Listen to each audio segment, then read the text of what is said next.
Good afternoon, everyone. Welcome to the fourth session of the Green Horizons Summit, exploring the framework for financing a whole economy. Private finance will fund the initiatives and innovation needed to get to net zero. Our job for COP26 is to ensure it has the necessary information, tools, and markets to enable this investment. That's why our objective for COP26 is to build the framework so that every private financial decision takes climate change into account. To explain more on this, we have with us today Antonio Guterres, UN Secretary General, and Mark Carney, the UN Special Envoy for Climate Change. We will then hear from the reporting panel, chaired by Francine Lacqua from Bloomberg, with a message from Minister Shaw in New Zealand. I very much look forward to hearing the discussion. Without further ado, let me hand over to the Secretary General.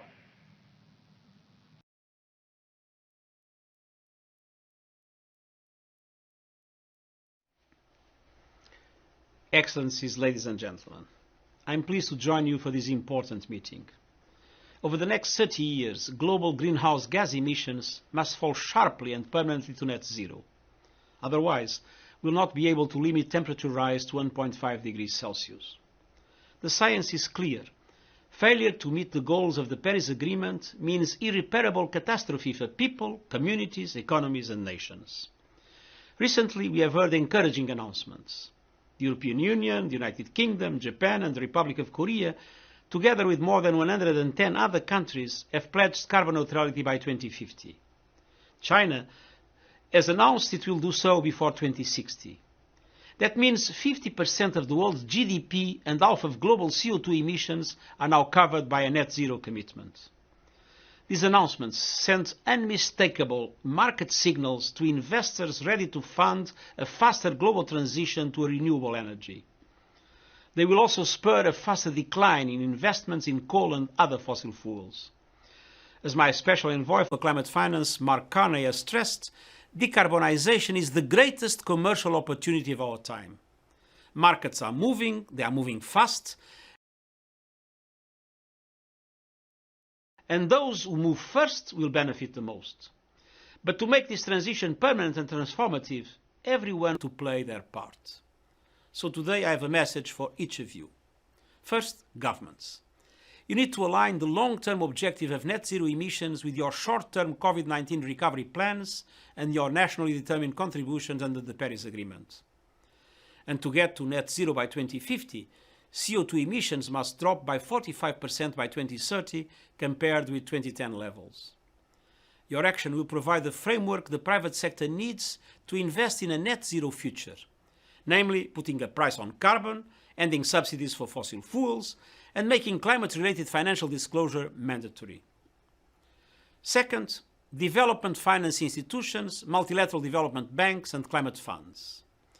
We need you to significantly scale up your role in improving the risk-return profiles of investments and to align your portfolios and pipelines with net zero goals. This will help to attract private capital for mitigation and adaptation, including in the developing world. Third, asset owners and managers. We need you to act urgently to shift the trillions of dollars you invest towards the sustainable economy. Price in and disclose climate risks, and only pursue investments that have accounted for these risks. Ensure all your portfolios align with net zero goals. Join a multi-stakeholder initiative, such as the UN-convened Net Zero Asset Owner Alliance, that is taking concrete measures to promote portfolio-wide net zero alignment. And use your voting powers in companies to accelerate their decarbonization by systematically supporting climate resolutions in shareholder meetings. Fourth, and finally, I have a message for financial authorities and regulators. You need to embed net zero measures in fiscal and economic policies, public bank mandates and procurement standards. Support net zero through incentives and regulation to level the playing field.